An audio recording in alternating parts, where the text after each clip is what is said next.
नमस्कार श्रोते हो, दीपक रेगे कथाकथन चॅनलवर तुम्हा सगळ्यांचं मनापासून स्वागत करतो आणि एकच विनंती करतो की तुम्ही जर आत्ता चॅनलवर पहिल्यांदा आला असाल किंवा अजूनपर्यंत चॅनल सबस्क्राईब केलं नसेल तर प्लीज चॅनल सबस्क्राईब करा. श्रोते हो, तुम्ही ऐकताय द स काकडे यांची पंचफुला ही कादंबरी आणि आज भाग 4. तो माणूस स्वतःच्या पायानं चालेना तेव्हा त्या दोघांनी त्याची सरळ तिरडीच बांधली. त्याला उचलून सरळ माडीवर आणला. मुकुटरावांपुढे आदळलं. माडीत मुकुटराव, रायभान, बाईसाहेब यांना बघताच तो विस्मित झाला. तेवढ्यात त्याचं लक्ष पंचफुलाकडे गेलं आणि अत्यानंदानं तो ओरडला, अरे पंचफुला, तू इधर कैशी? त्याला बघताच पंचफुलाचा चेहरा उजळला. भान हरपून ती म्हणाली, हर शब्बीर, तू इकडं कसा? अभी मेरे को कामगिरी पे भेजा था ना, पकडा गया मैं, हड्डी नरम हो गई मेरी. तो कणत कुथत बोलला. पंचफुलानं त्याची दयनीय अवस्था बघितली. त्याचा मूळचाच काळा रंग बंक्या राध्याच्या दणक्या मारानं आणखीन काळा निळा झाला होता. ते शब्बीरला बघताच रायभांची मती गुंग झाली. कोण आहे ही वल्ली? त्याच्यावर कसली कामगिरी होती? ती कुणी सोपवली होती? हा माणूस कधी हिवर गावात किंवा उंब्रज गावात कधीही दिसलेला नव्हता. इनामदार एक विनंती आहे. पंचफुलानं पदर पसरला. बोल पंचफुला, ह्या गरीब माणसाला सोडून द्या. त्याला सोडण्याचा अधिकार माझ्याकडे नाही आहे पंचफुला. मग बाईसाहेब, तुम्ही तरी सोडा की या शब्बीरला. काही न बोलता बाईसाहेबांनी आपल्या कानावर हात ठेवले. पंचफुलानं मग रायभांकडे बघितलं. तसा तो म्हणाला, ए बघे पंचफुला, शब्बीरला मी पकडला असं तर गोष्ट वेगळी होती, पण मी तर त्याला आत्ताच बघतोय आणि आम्ही काय या काळ्याला सोडणार नाही. राध्यानं माडी दाणा आणून टाकली. राध्या म्हणतो तसंच मी बी म्हणतो. बंक्यानं राध्याची री ओढली. शब्बीरला का सोडणार नाही तुम्ही? पंचफुला बंक्याकडे बघत म्हणाली, अरे त्यानं वाड्यात नागीन आणि शेंद्री गोटा फेकला म्हणून. राध्या शब्बीरच्या कानफटात भडकवत म्हणाला, अरे ही अजब बात म्हणायची की मग. रायभानचे डोळे लाकाकले. शब्बीर, काय होता तुझा डाव? मुकुटरावांनी सवाल केला. शब्बीरनं सगळ्यांकडे कणवेनं बघितलं. पंचफुलाशिवाय त्याच्या बाजूचं कोणीही तिथे नव्हतं आणि पंचफुला तरी त्याचा बचाव किती करणार होते? राध्या बंक्याच्या लाथाबुक्क्यांच्या मारानं त्याची हाडं आधीच खिळखिळी झाली होती, पण त्याचा पीळ गेला नव्हता. तो हेकट आणि रागीट दिसत होता. मार खाल्लेल्या भुजंगासारखा डुखी धरणारा दिसत होता. गुन्हेगार प्रवृत्तीचा शब्बीर मग स्वतःच्या धुंदीत हसला आणि म्हणाला, इनामदाराला जिंदा ठेवायचं नाही हा हुकूम झाला.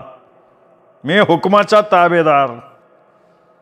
कोणाच्या हुकमाचा ताबेदार तू? रायभान शब्बीरच्या पुढे आपल्या बंदुकीच्या नळीचं तोंड करत बोलला, मैं हुकम का ताबेदार, मुझे मालिक आहे. त्याचं नाव सांग मग. रायभाननं तपासणी सुरू केली. नाही बताऊंगा मैं. तसा रायभान पुढे आला. आपल्या बंदुकीची नळी त्यानं शब्बीरच्या नरड्याकडे नेली. तसा शब्बीर बेछूट हसला आणि म्हणाला, मैं कौन हूं? अरे पंचफुलाला मालूम आहे ना सब, उसको पूछो. सगळ्यांनी पंचफुलाकडे बघितलं. पंचफुलानं कोणालाही नजर दिली नाही. तिने मान खाली घातली. पंचफुला, अगं कोण या? बाईसाहेबांनी पंचफुलाच्या पाठीवर हात ठेवला. बाईसाहेबांचा हात पाठीवर, तो मायेचा हात. आणि ह्या बाईसाहेबांचं कुंकू आपण पुसायला निघालो होतो.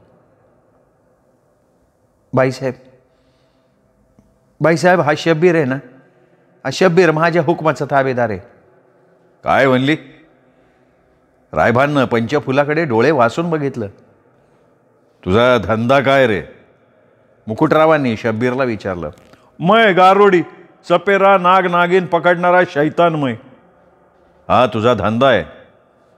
हाँ रायभान, नाग नागिन इनामदार रहते, लेकिन आदमी इंसान वैसा नहीं, सब निमक हराम रहते.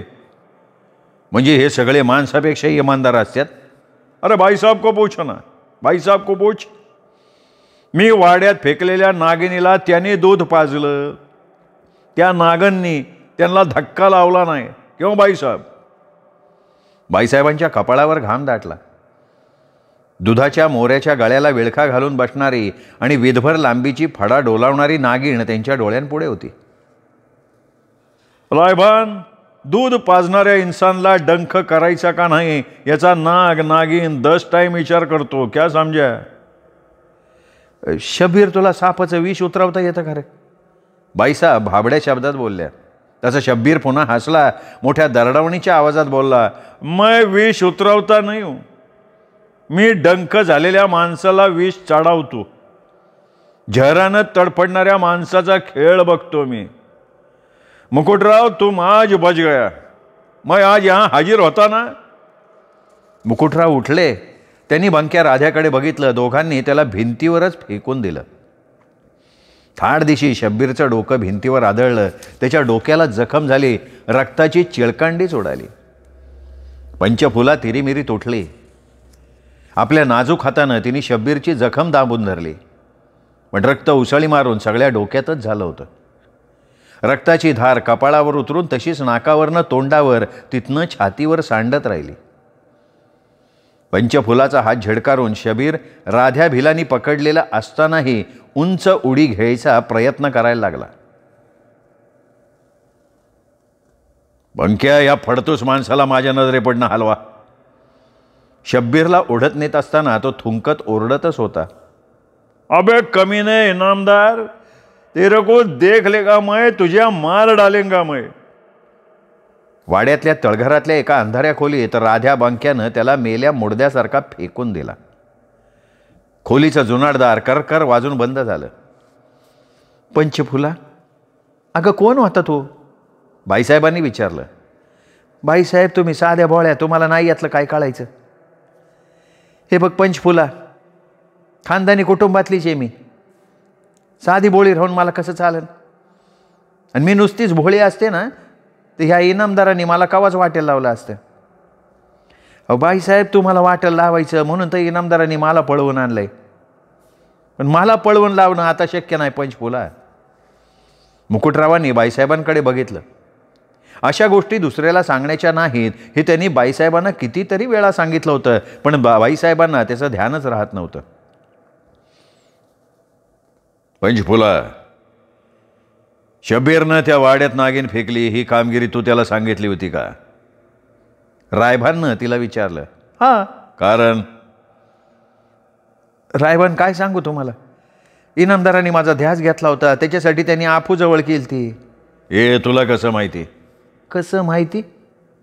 रायभान, प्रेमाचं तंत्र लय निराळं असते. प्रेमाचं नाव काढताच रायभान स्वतःशी हसला. या प्रेमाच्या भानगडीमुळे त्याला हिवर गावातल्या जत्रेत धमाल उडवावी लागली आणि पंचफुला त्याला प्रेमाचं तंत्र फार निराळं आहे हे सांगत होती. तुला भेटला कुठं शब्बीर? त्याचं काय, तो सगळीकडे भटकत असतो.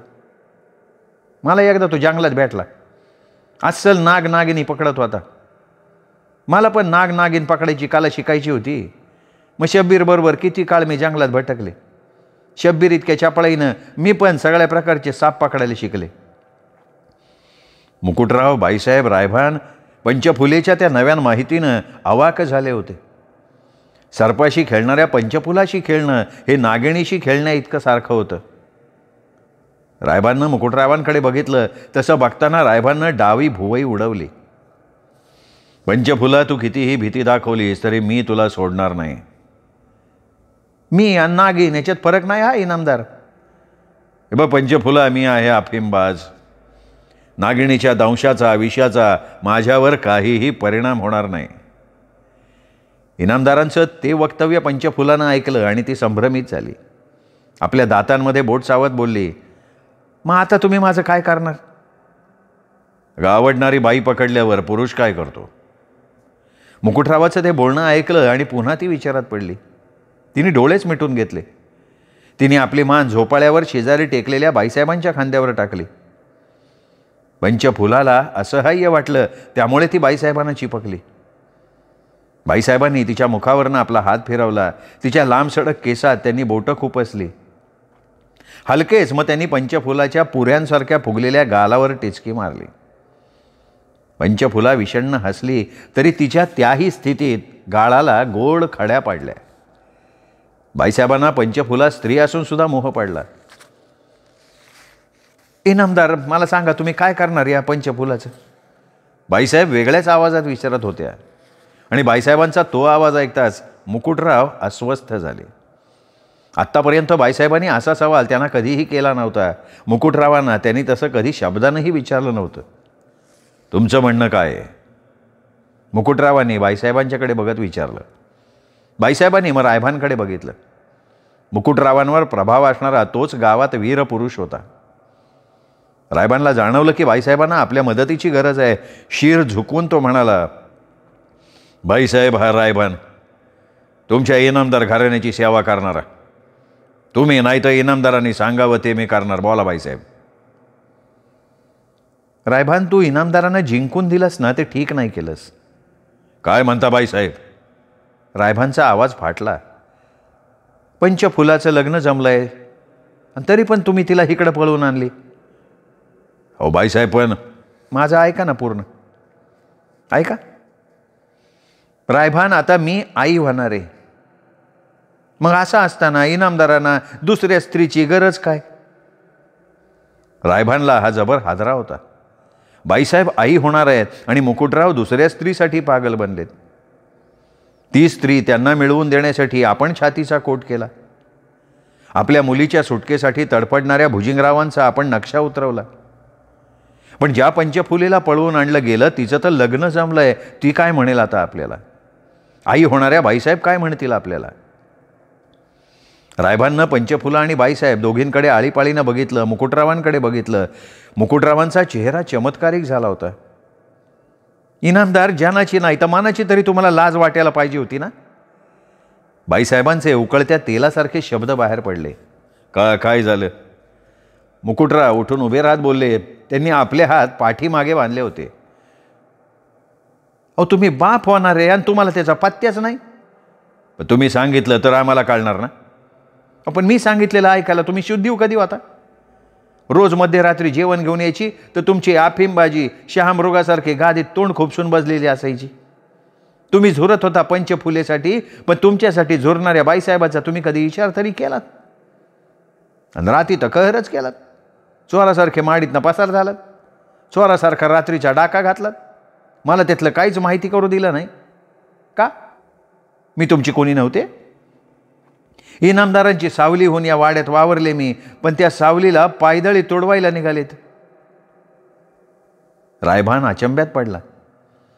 मुकुटरावांचं सुखदुःख बघणाऱ्या बाईसाहेब आज काय एवढ्या भडाभडा बोलतायत त्याला काही कळे ना. बाईसाहेब, हे काय बोलताय तुम्ही?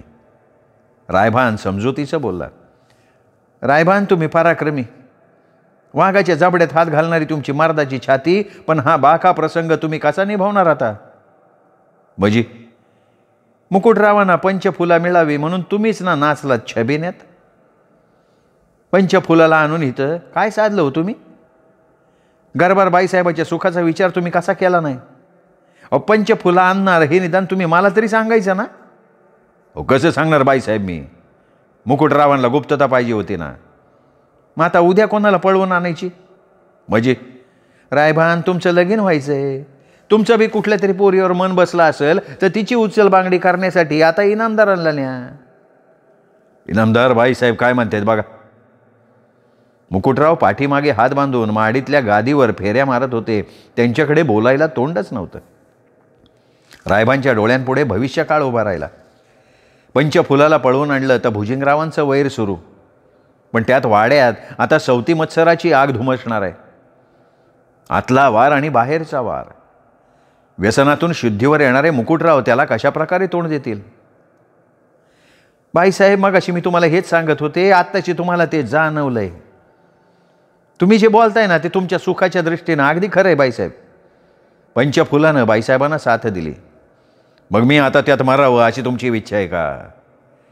मुकुटरावांनी पाठीमागे बांधलेले हात सोडून ते पुढे नाचवत विचारलं. तुम्ही माझे मला हवे एकटीचे.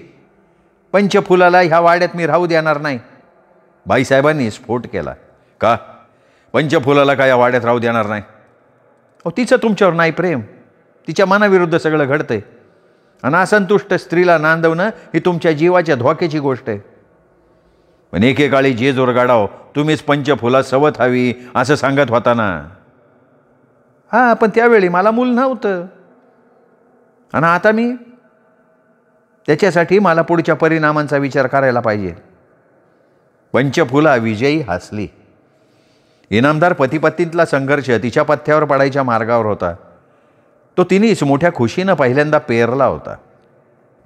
इनामदार बाईसाहेब केवळ इनामदारांच्याच सुखाच्या विचारात असल्या तर, पण बाईसाहेब मी तुम्हाला कुठं टाकून देतोय? अहो हे आज बोलताय, उद्या तुमची भूक आणखीन वाढेल. मग त्यावेळी काय सांगू नका. शिवाय दुसरी स्त्री पहिली बायको असताना अन्न याचा ताळमेळ काय आहे? तर कसं समजावायचं तुम्हाला? बाईसाहेब मी एक विनंती करू का तुम्हाला? रायभान म्हणाला. बोला की रायभान. खानदानी घराण्यात पुरुषाला अनेक स्त्रियांशी लग्न करता आलं नाही तरी. रायभान तुम्ही चांगलं सांगितलं. अशानं तर हे असले खानदानी पुरुष आहेत ना, बायकांची थडगी लवकर बांधतील स्मशानात. मग इनामदार बाईसाहेब हा सगळा पेच तुमचा तुम्ही सोडवा, मला तुमच्यातलं काय कळना. रायभान आपली तिथून सुटका करून घेण्यासाठी म्हणाला. रायभान तुम्ही जे म्हणता ना तेच माझं बी मत आहे. या दोघांना भांडू द्या. चला आपण हितनं निघून जाऊ. पंचफुला झोपाळ्यावरनं उतरली. ती माडीच्या दाराच्या चौकटीत आली. पुढे पाऊल टाकणार तर तिचा हात बाईसाहेबांनी पकडला. का हो बाईसाहेब? निघाली वय पंचफुला. हा मग काय करू, तुमचा गुराळ काय मिटं ना. म्हणजे अहो तुमच्या दोघांचं भांडण. पण आमच्या भांडणाला कारण तूच आहे ना. अहो पण मी तुम्हाला सवत म्हणून नकोय म्हणून हे भांडण मीच जाते ना, नाही का? म्हणजे तुमचा संसार सुखाचा होईन, हे भांडण मिटन. मुकुटरावांनी त्या दोन्ही हट्टी स्त्रियांकडे बघितलं. लग्नापूर्वी प्रेम करणाऱ्या बाईसाहेब आणि लग्न झाल्यावर जिच्यावर प्रेम करावं असं वाटतंय ती पंचफुला.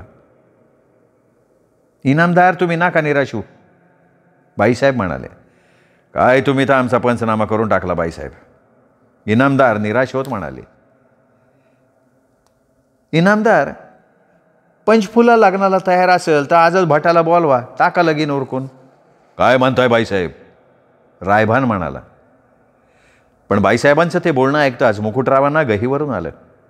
केवळ आपल्या सुखासाठी बाईसाहेबांचं हे बोलणं. त्यात त्यांचा स्वार्थ नाही, उलट दुःखी मनावर ठेवला जाणारा दगडच. बाईसाहेब धन्य तुमची धन्य. मुकुटराव पंचफुलाला घेऊन आलेत, वाया जाणार नाही ते. त्यांची वाट चुकली असेल पण नंतर तीच तुम्हाला चांगली वाटन. पंचफुला आज ह्या वाड्यात आपलं लग्न लावलं जाईल. मुकुटराव उतावेळ झाले होते. पंचफुला हादरली. तिचा सगळा आवेश गळून पडला. सुटण्यासाठी सगळी धडपड केली, सगळे पेच लढवले, बाईसाहेबांना चेतवलं, सवती मत्सराचं भूत जागृत केलं. पण त्या सतीसमोर सगळं काही वितळून गेलं, पळून गेलं. इनामदार मला सोडून द्या, नाहीतर काय? मला निरोप पाठवावा लागेल. कोणाला? माझ्या रक्षणकर्त्याला. कोण तो? भुजंगराव. त्यांना काय कळवायचे? नदीच्या वाळवंटात त्यांनी मार खाल्ला. पुन्हा त्यांनी चाल केली तर थोबाडावा आपटले, हात हलवत मागे गेले. ज्यांना लेकीची सुटका करता आली नाही त्यांना सुटकेचा निरोप काय पाठवायचा? अशा बापाचं तोंड नाही बघू. मग तुझा दुसरा रक्षणकर्ता कोण आहे? ओझरचा गणपती. त्याला घालील साकडं. ओझरच्या गणपतीचा आणि तुझा काय संबंध आहे? ते फक्त त्या गणरायाला माहिती. पंचफुलानं अष्टविनायकांपैकी ओझरच्या गणरायाचं नाव घेताच मुकुटरावांनी भक्तिभावानं हात जोडले. डोळे मिटून गणपतीचं नामस्मरण केलं. तेवढ्या जिन्यावर पावलं वाजली. पकडा पकडाचा ओरडा झाला. रायभान सावरून उभा राहिला. बाईसाहेब मुकुटरावांच्या मागे झाल्या. पंचफुला शबीर कुठे ठेवला ह्याचा अंदाज बांधत होती तर शबीर रक्तानं रंगून जिन्यावरनं पळत आला. त्याच्या डोळ्यात हिंस्त्रपणा दाटला होता. त्याने आपल्या अंगातलं कमीज काढलं. त्याच्या छातीवर फडा उभारलेला नागराज गोंदला होता. एक जिवंत भुजंग त्याच्या कमरेभोवती गुंडाळलेला होता.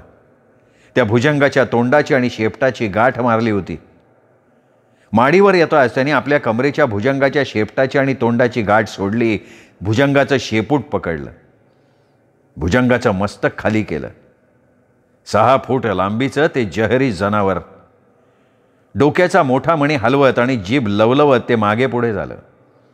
मुकुटरावांना बघताच त्यांनी जिभल्या चाटल्या. त्या भुजंगाच्या अंगावर पांढऱ्या कवड्यांचे ठिपके होते, काळसर वर्णावर पांढरे ठिपके. काळ्या शिसवी लाकडावर पक्ष्यांनी जागोजागी शेटावे तसे दिसत होते. इनामदार, अफिमबाज इंसान अब मरने को तयार हो तू. शब्बीरनं भुजंगाचा चाबूक सहज वरपर्यंत डौलदार फिरवला. बाईसाहेब शेंडाबूड थरारल्या. त्यांनी पंचफुलाकडे बघितलं.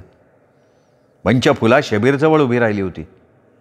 तिने त्याच्या हातातून तो सर्प आपल्या हातात घेतला. शबीरनं मग पुन्हा कमरेला हात घातला. त्यांनी दुसरा सर्प स्वतःच्या हातात घेतला. तो सर्प मुकुटरावांच्या पुढे तलवारीसारखा फिरवत शबीर विकट हसला आणि म्हणाला, इनामदार, निकालो तुम्हारी तलवार, देखा जाएगा सरफराज की चमक अच्छी है या तेरे तलवार की चमक. पंचफुलानं आपल्या हातातला सर्प रायभान पुढे नाचवला आणि म्हणाली, रायभान, तुमचा पराक्रम या सापाच्या पुढे चालणार नाही बरं. मुकुटराव, रायभान जाग्यावर थम्म झाले. शबीर पंचफुला सर्प अंगावर कसे फेकतील हे मात्र त्यांच्या लक्षात येत नव्हतं. पंचफुलाच म्हणाली, आता शिबीरनं नाही तर मी जरी सर्पशीळ घातली तरी सगळी माडी सर्पानं भरून जाईल. माडीचं वारुळ होऊन जाईल, सर्पालय होऊन जाईल इथं. माडीचं वारुळ? बाईसाहेब चक्रावल्या. पंचफुलानं सर्पाला झोल दिला. सर्पानं उसळी घेतली. पंचफुलानं चपळाईनं रायभानकडे सर्पाच्या मस्तकाचा झटका दिला. रायभानच्या गालाला तो थंडगार स्पर्श झाला तसा रायभान आपली बंदूक घेऊन मागे झाला. रायभान, या सर्पाच्या विषाचा भयानपणा तुमच्या बंदुकीच्या गोळीत आहे का? पंचफुला म्हणाली आणि रायभानच्या अंगावर तिने सरळ सर्पालाच फेकून दिलं. शबीर मुकुटरावांच्या समोर सर्प घेऊन उभा होता. म्हणाला, इनामदार, छोड़ दे अभी हम दोनों को, नहीं तो मरना पड़ेगा तेरे को. बाईसाहेबांनी मुकुटरावांना भीतीनं मिठीच मारली. त्या भीतीनं थरथरायला लागल्या. भाई साहब, तुमने हमारे नागिन को दूध पिलाया, यह हरामजादी इसके वास्ते बेईमान हो गई. मुकुटरावाला तिनं काटलं नाही, तुम्हाला झटका दिला नाही, फितूर बन गई वो. इनामदार, तुमच्या वाड्यातनं नागिन परत आमच्याकडे आली तर तिचे डोळे सुस्तावलेले होते. कामगिरी पार पाडली म्हणून तिला दूध ठेवलं तर दुधाला तोंड लावाना ती. हा ना. आणि मग अनुभवी शबीरनं तिला उचललं. तिच्या मस्तकावर त्यांनी फटका मारला तरी फडा उभा करीना. मग त्यांनी सरळ चिमटा तिच्या जाबड्याला लावला, तशी तुमचं प्यायलेलं दूध वकली ती. अगं बाई, पंचफुला, मग काय केलं त्या नागिनीचं तुम्ही? बाईसाहेब थरथरत बोलल्या, वो बेईमान की मैंने आंखें निकाल दी, अंधा बना दिया उस नागन को. बेईमान झालेल्या नागिणीचे डोळे काढणारा तो सपेरा बघून मुकुटराव, रायभान शहारले. बाईसाहेबांची तर गाळणच उडाली. नागिणीची त्यांनी ती अवस्था केली तर माणसांचं काय करेल हा? तो इनामदार क्या करोगे? काय करणार? मुझे पकड़कर तेरे रखवालदारों ने मुझे मार दिया, पंचफुला को तूने लूट के लाया, याद रखना. पंचफुला तुझ्याशी खेळ म्हणजे नागिनीशी खेळ जणू. मुकुटराव हताश झाले होते. तवा माझ्याशी खेळ करू नका. जोपर्यंत माझी सुटका होणार नाही तोपर्यंत हा शबीर तुमच्या वाड्यावर नागिन फेकल्याशिवाय राहणार नाही. पंचफुलाचं ते ऐकल्यावर शबीरनं गर्वात आपलेल्या वाढलेल्या दाढीमिशांच्या जंगलावरनं हात फिरवला. त्यावेळी त्याच्या उजव्या हाताच्या पाचही बोटातल्या रंगीत खड्यांची चमक उठली. गळ्यातले रंगीत मणी सर्पांच्या डोळ्यांसारखे चमकले. शब्बीरच्या अंगातलं हिरवं खमीस रक्तानं रंगलं होतं. खालचा लेंगा फाटून त्याच्या चिंध्या झाल्या होत्या. डोक्याचं जंगल रक्तानं जटेसारखं चिकट बनून माथ्यावर कसं तरी बसलं होतं. पंचफुला, अगं त्या शबीरची संगत सोड की बाय. बाईसाहेब धाडस एकवटून बोलल्या. अहो बाईसाहेब, माझ्या आबांना पहिल्यापासून सर्पाचं वेड. त्यांचं नावच मुळात भुजिंगराव ना. त्यांच्या घराण्याशी शब्बीरच्या बापजाद्यांचे संबंध. आणि पाटील घराण्यात खंडोबाची पूजा होतीच, पण खंडोबाच्या पूजेनंतर पूजा असती ती नागाची. तसं ते काही नागवंशी नाहीत, पण त्यांच्या मालकीच्या शंकराच्या पिंडीला एक नाग नेहमी विळखा मारून आपल्या फडेचं छत्र धरायचा. त्याच्या जवळ गेलं तरी तो काय करायचा नाही. मग तो नाग सगळ्यांचा झाला. वाड्यात तो नाग पाळलेल्या प्राण्यासारखा हिंडायला फिरायला लागला.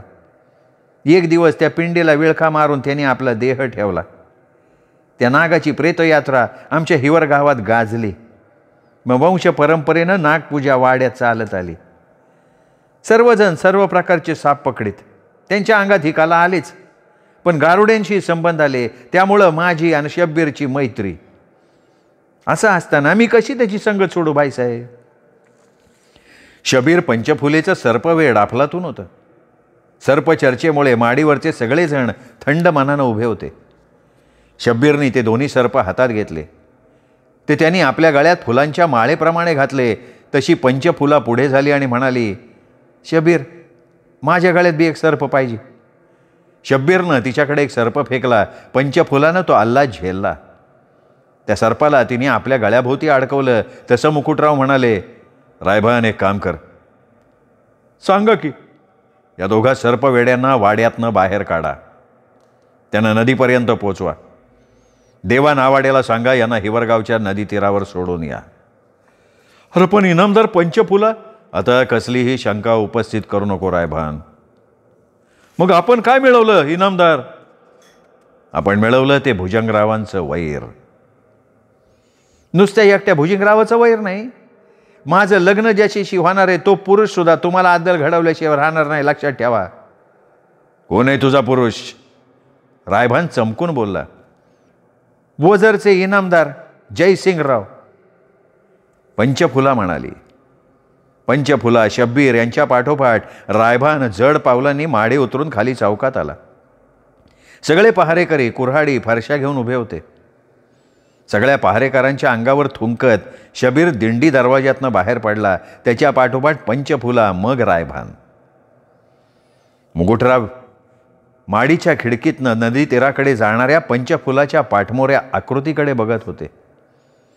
मावसल घागरीगत वाटणाऱ्या तिच्या नितंबावरची नऊवारीतली काष्टेची पट्टी त्यांच्या डोळ्यांपुढे सळसळायला लागली होती, एखाद्या नागिणीसारखी. मित्रांनो, हा चौथा भाग इथेच संपला. 5वा भाग उद्या. तोपर्यंत नमस्कार मित्रो.